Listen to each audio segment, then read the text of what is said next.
do think there are some very popular games that will be impacted in the short term, and then over a longer term even more will be impacted. Let's start with a bit of a general question. Can you give us the latest on the negotiations and just how it's going from your perspective? Well, you know, the negotiations with this group of the biggest video game companies in the world have been ongoing for more than 18 months. Obviously we launched a strike last week. We have exchanged proposals with them. They know precisely what is at issue. In fact, this is probably one of the most straightforward labor spe you could imagine, because there's really one issue, which is artificial intelligence and establishing parameters that are fair and ethical with respect to our members, to make sure that they get to retain control over the use of their own face, voice, body, and that they're paid fairly when AI is used to create performances with them. And so that's really what the issue is all about, and the companies know, and actually the public knows what we are seeking, because we've publicly released our interim agreements and our tiered independent agreements that contain exactly the kind of language that's necessary in order to provide a fair, equitable level of protection for our members. You mentioned how long this has been going on, these negotiations, and also that kind of sticking point of artificial intelligence. Why is it such a sticking point? You know, it's a great question. It was one of the toughest issues to resolve in last year's TV theatrical strike that a lot of people are familiar with, and it was in fact the very last issue resolved in that negotiation as well. The thing that's weird about it though is that since that time we've been able to make similar deals with the studios and streamers again for animation with the major record labels. Basically all of the companies in the entertainment industry are sort of getting to the place where they understand these basic protections are necessary. Why the video game companies are refusing to extend them to all of our members who work for them, that is a bit of a mystery. And is this still about learning about artificial intelligence? Everyone seems to have different levels of knowledge of it. I wonder, is that something you see? We were all learning what AI can do in the future, right? You know, there may be some element of that, although you know the video game companies have been using artificial intelligence longer than just about anybody because of the nature of video game production and how video games operate. So there may be some element of that, but I think there's also an element of really wanting to have 100% control and wanting to be able to just use the proceeds of this work without any kinds of limitations. And you know, that may have been something that was conceivable in a world where humans had the veto of just refusing to do something. They could say, you know, I don't want to do that, I'm not going to do it, my face, my voice are not going to be part of it. But now that this AI technology lets these companies put your face, your voice, your body into something that you never did, that you may not even have agreed to, that's a line that we have to draw in the sand. And I think other companies have figured that out, and I think the video game companies are becoming more and more isolated because they're really the only ones trying to hold this line of we can do whatever we want with your face, your voice, or your body. Last time video game actors went on strike, it lasted for around a year. How long do you expect this dispute to go on for? Well, I hope not that long. I mean, the fact is, last year we had to go on strike for almost 4 months with all the major studios and streamers, but the result of that was the beginnings of a consensus within the industry about the kinds of protections that performers rightly deserve. And so I hope that this time around, with the clear public support that we've had ever since last year, with the, as I said, sort of isolation of these companies in this position, with movement happening on the public policy level, hopefully this time we'll be able to bring it in a lot sooner than that. But make no mistake, our members are 100% committed, and they will stay on strike as long as it takes to achieve a fair deal. And has there been any real progress since the strike was called? I wouldn't say there's been any real progress yet. I mean, it has only been a little bit less than a week.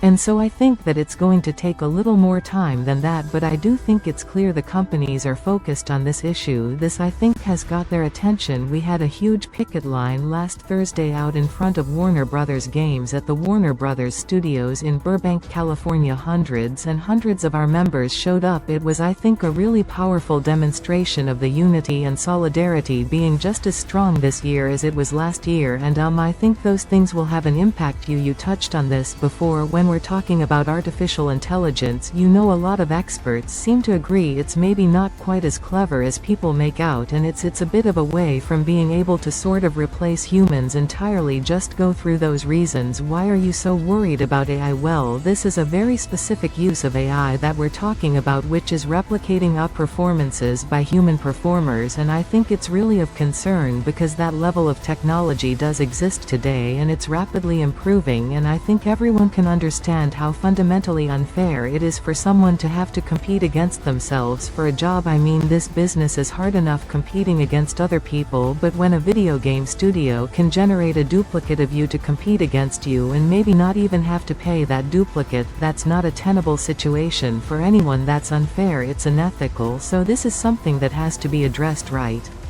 now. Certainly the expanding use of generative AI, we're all seeing these new tools coming out almost on a monthly basis that can do things that are just generations ahead of where they were just months ago. So I think that that the time really is now to start putting some guardrails in. If we don't put them in now, by the time we get to it, it will be too late. So this is a battle that I think our members have a consensus has to be fought today. And in terms of gamers, the people consuming these games and the people enjoying these games, how will these strikes affect them? Will we see delays like we saw with movies and TV shows previously? You know, it will hit the video game industry a little differently because of the long lead time and productions and the way video game productions work, and frankly what performers' role is in those productions. But I do think there are some very popular games that will be impacted in the short term, and then over a longer term even more will be impacted. And I do just want to say, we were just at Comic-Con last week in San Diego, huge festival of, among other things, gamers, and the level of support from the gamer community and from the public is incredibly strong. They understand why our members are fighting this fight, and frankly our members are the face and voice of these games to an entire generation of gamers, and they care about what happens to the people who create those characters they love. So I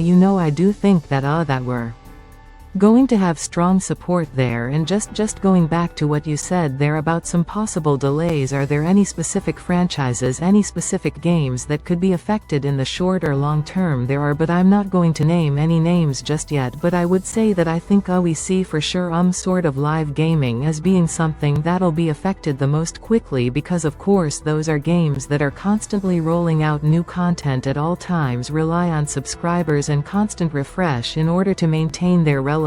So I think those will probably be the games where we see the impact the most quickly, but it can and will affect a wide swath of the game area. But hopefully the companies will come to their senses and will be able to reach a deal before that has to happen.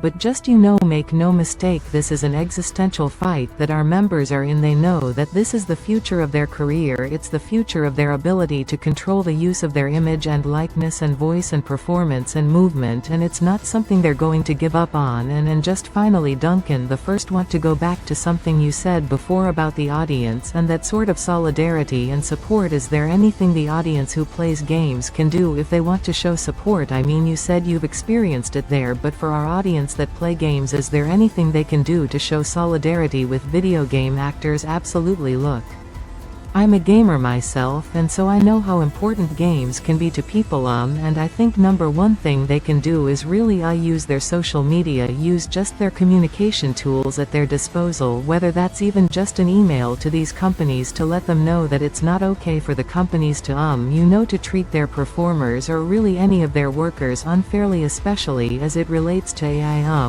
We have a whole social media campaign going on, and they can find that by using IDM Strike. And also at our website sag.org we have all kinds of information and ideas about how folks can support. But I think the number one thing is really inform the community about what's going on and why it's important, and let the companies know that it's not okay with you for performers to be mistreated by